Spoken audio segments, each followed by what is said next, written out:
Au nom du gouvernement de la République, Louis-Paul Motazeux, le ministre des Finances, a émis le 28 janvier 2026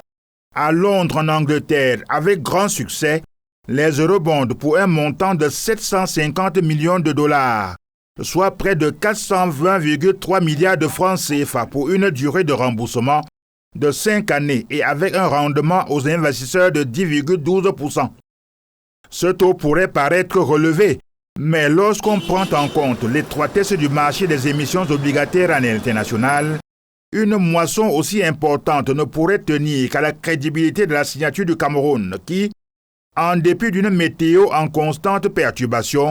honore toujours ses engagements auprès de ses partenaires financiers internes et étrangers. L'opération aurait dû se réaliser en 2025, mais en raison des contraintes liées à la tenue de l'élection présidentielle, le dossier a été remis en 2026 pour être conduit efficacement et en toute sérénité. L'émission des eurobonds du 28 janvier 2026 vient renforcer le contenu du décret présidentiel du 26 janvier 2026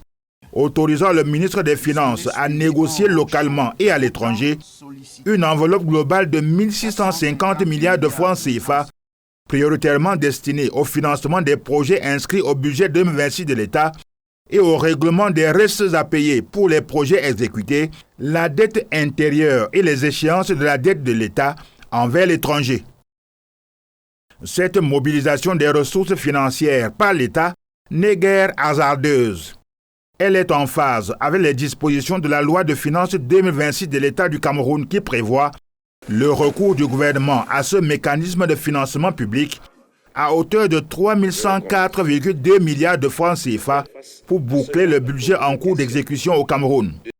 En rappel, l'eurobond ou l'euro-obligation est un titre de créance émis sur le marché international dans une devise différente de celle du pays où il est émis.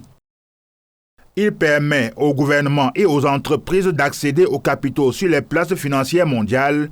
souvent en dollars ou en euros, avec des taux d'intérêt plus ou moins avantageux. Le principal risque auquel pourraient s'exposer les bénéficiaires est celui du taux de change. La dépréciation ou la réévaluation de la monnaie de la transaction ont directement un impact sur le coût du remboursement de la dette contractée.